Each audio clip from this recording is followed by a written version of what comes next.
Jusqu'ici, tout va bien?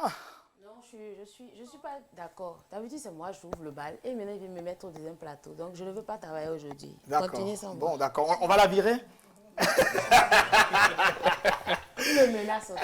Vous imaginez, il me menace on va te virer. Alors, dis-nous tout. Qu'est-ce qui fait rire la planète? Bah, figurez-vous que on a l'habitude de regarder les JO des humains. Mais bon, on est sur Terre. Même Dieu même est fatigué de nous. C'est pourquoi là, présentement, on a les JO des robots.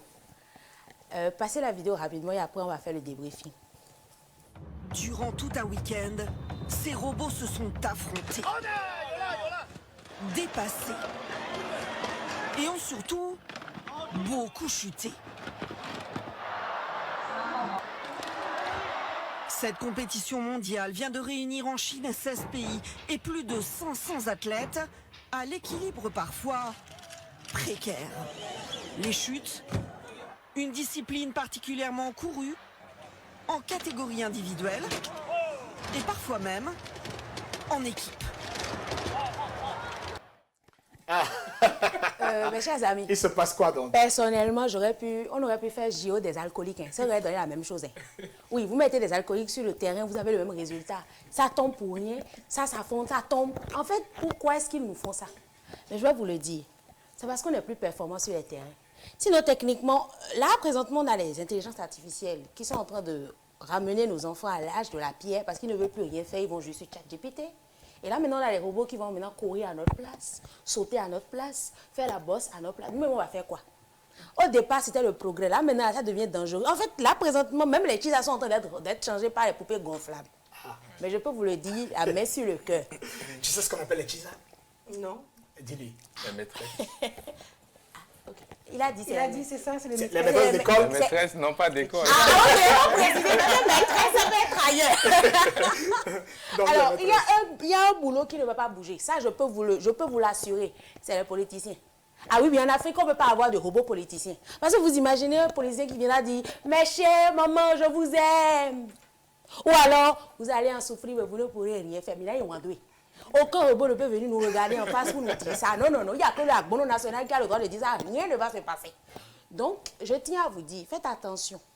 IA, robots et tout ce qui est numérique aujourd'hui dans nos maisons, ça a l'air fun.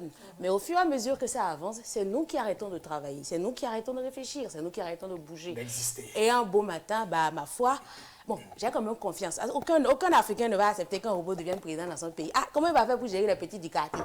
Oui, oui, c'est la partie intéressante quand on est politicien en Afrique. C'est pas de gouverner, c'est de pouvoir aller dans les villages pour aller partager du riz. C'est de pouvoir gérer les petits du quartier et frapper les opposants. C'est le plus important dans le pays. Surtout faire 10 ans, ou 15 ans, ou 20 ans, ou 50 ans, ou 90 ans, fait passer la main. Vous imaginez un robot, il ne va pas vouloir mourir.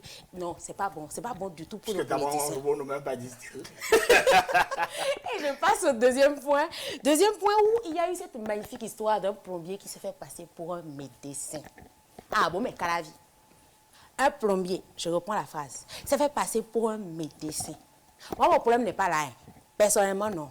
C'est comment est-ce qu'il est rentré dans l'hôpital et il a pu convaincre les infirmières qu'il était médecin.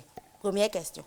On a dit qu'il a fait des opérations chirurgicales sur un patient atteint du VIH. Techniquement, le gars qui est atteint du VIH, on le soigne avec des pilules. Ouais. Mais il a fait opération chirurgicale sur le patient pour pouvoir le guérir au niveau des côtes et au niveau des cuisses. Comment est-ce qu'il a eu accès à une salle d'opération dans un hôpital du Bénin, comme ça, un hôpital, hein, je veux dire, un plombier. Il est entré dans un hôpital et on lui a laissé une salle d'opération. Il avait le matériel et on l'a assisté. À partir de ce moment-là, moi je dis, il ne faut pas l'arrêter seulement. Hein. Il faut le faire asseoir, il a qu'à donner une conférence aux chirurgiens du pays et aux médecins du pays pour leur expliquer comment on peut guérir le VIH par opération. Bah, depuis vous faisiez piler, ça ne marchait pas. Peut-être que le gars a trouvé une façon de régler le problème. En réglant les tuyaux des maisons, il a compris que le VIH, si on le bloque ici, on dévisse ça, peut-être qu'on le récupère en entier, puis on vide le corps d'un malade.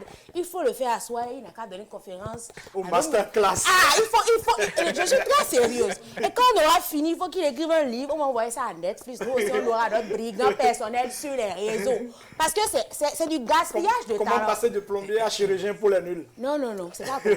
Comment un plombier peut guérir un patient du VIH? Il ne faut pas mélanger les choses.